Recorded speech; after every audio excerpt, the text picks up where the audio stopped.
think when I go back to my educational journey, I often refer to educators, and this is not a disrespectful thing at all, but we become accidental leaders that, you know, and I'm absolutely one of those. I put my hand up for opportunities, and as you get into one opportunity, more opportunities present themselves. So you start to take on more and more responsibility.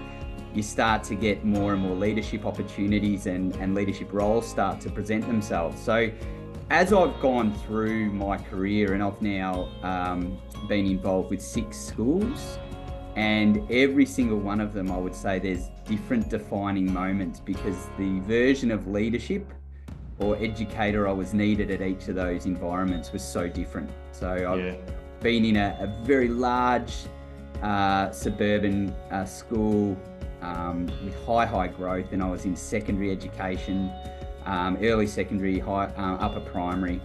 80% of our teachers were in their first 3 years of teaching.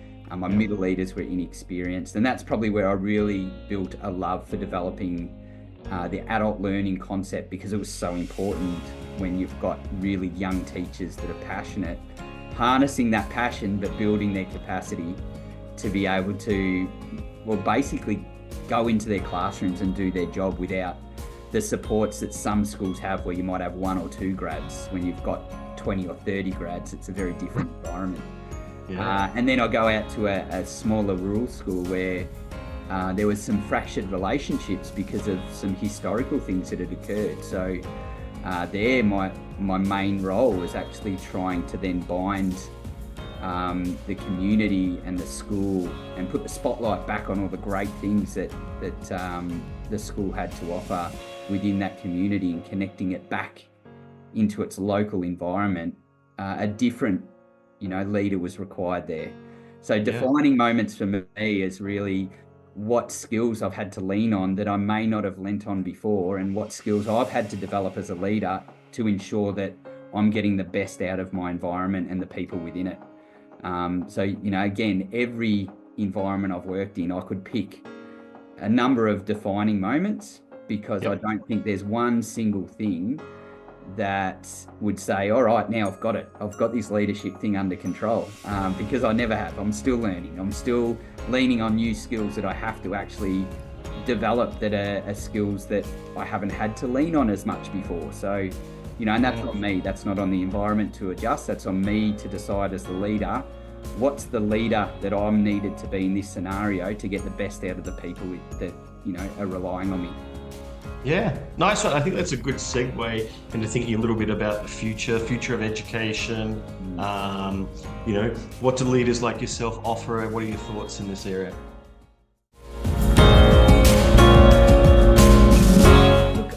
I don't know. I feel like I take a slightly off-centre view on future of leadership in schools, because we see the technological advances coming in, like AI. It's massive at the moment, and a really big time, and it is. It's going to be. I don't want to undervalue the importance of understanding AI and how that's going to play out in education moving forward, as leaders, as teachers, as students. We can't predict that. We're sort of rolling this, going with this roller coaster at the moment, trying to figure it out as it's evolving so much quicker than we are. But the one thing, if we think about historical in education, there's been advances. I had whiteboards when I started that were over the top of blackboards, and then they went to smart TVs. We all got the smart boards. That then they got phased out, and then we got TVs and Apple TVs and smart TVs. And so advances have always happened. We're probably at a rate where now the pace has picked up. But the one consistent thing through all of this is people. And the evolving cultures and the evolving communities that are actually engaging with school, and how people are engaging with school, that's changing and adapting with the advances. But I'll always come back to, we're in a people business. So if we can develop the way that we build relationships, we connect with people, we communicate with people, we actually lead people, we engage with the learning, and that element around are actually the people that are sitting in my staff room and the people that are sitting in my classrooms and the parents that are walking through my gates. That for me is where the work has to continue. We will learn things along the way around the technological advances, and we need to, the changes in systems, the changes in, whether it's remote learning, we adapted and we went with that. But the one thing that caused people the most challenges during that, and the ironic thing, is the reason we do our job is also the most challenging part of it, which is people. Yep. So where's the schools going in future? Well, we need to continue to work on culture within our schools, in our staff rooms, in our classrooms, relationships, and as they change with technology, we have to adapt and try and bring people back in and connect them. Yeah. Excellent point. Schools and hospitals, two most complex organisations on earth.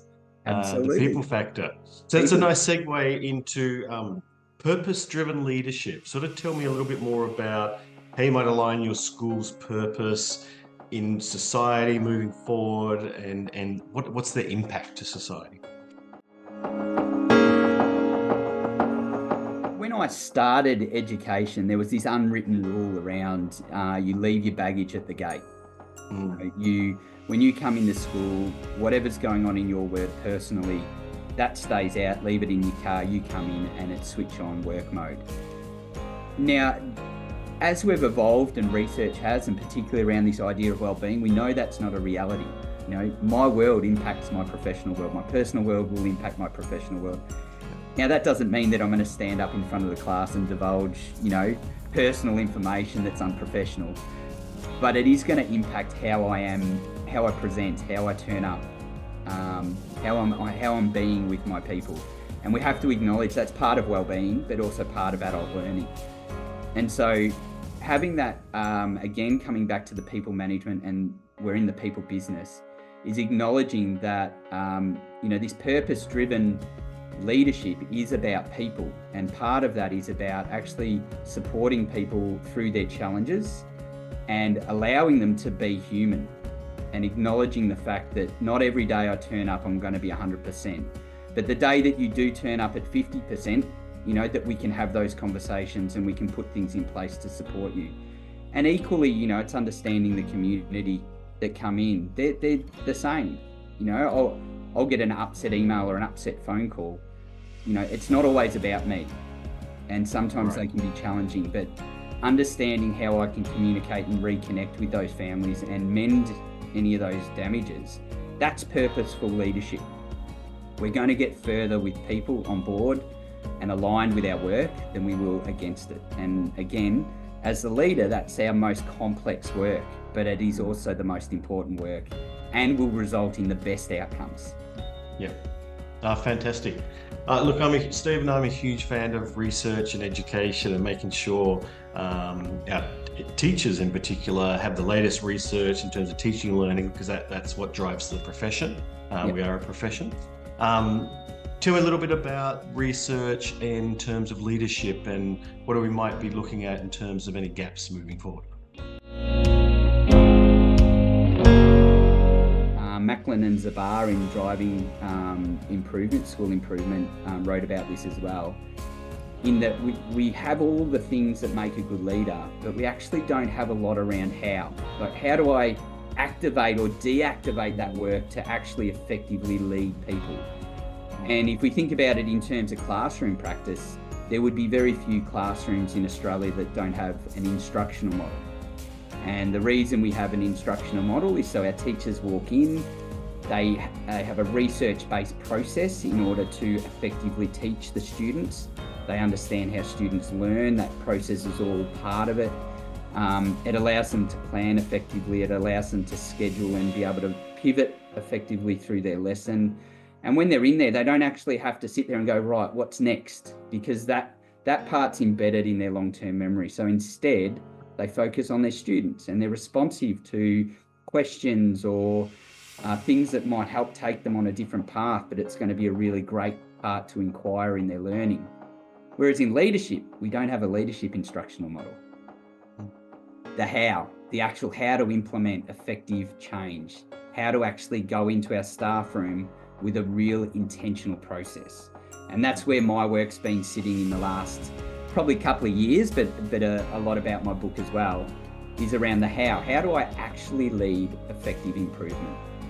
I've got the capacity, I've got the capabilities, but how do I activate them or deactivate them at the right time with the right people in the right situation to get an effective outcome? That's where a lot of the work I think we need to continue to look at, because the big element of that comes out is a reduced cognitive load. We've got more space to be reactive and responsive to the people in our staff room, because I'm not being reactive and responsive to a data set that means I need to do something now, but actually this is going to take time. So let's plan it out effectively, how we're actually going to get to from A to B, but take the people along with us. Great insights. Thanks, Stephen. The gift of time. We often in our world as leaders and in the improvement process lean on time as a barrier, but you and I, we've got the same amount of time in the day, we've got the same amount of time in our work day, and really around the gift of time is actually taking a pause and think about this idea of perceived urgency. And I talk about this with my staff quite often and my leadership team, is that who are we actually racing? In an improvement process in my school, I'm not racing anyone. I'm racing ourselves. We want to get there. But we have this pressure of time that we put on ourselves often, because we feel like the improvement had to happen yesterday. But we know, and the research tells us, it will take time. So for me and a younger version of me that was in a rush to get the outcomes, in a rush to get my data improved, and I did, but was it sustained? And will it be there in the longer term? Is it embedded improvement, or is it quick improvement?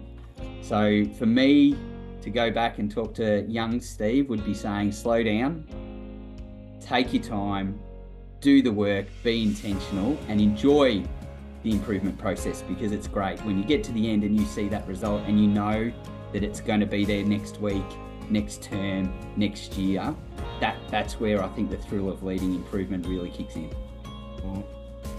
Stephen Potter, wise words of wisdom to finish on. Thank you so much for joining us on Voices of Change. Thank you for having me.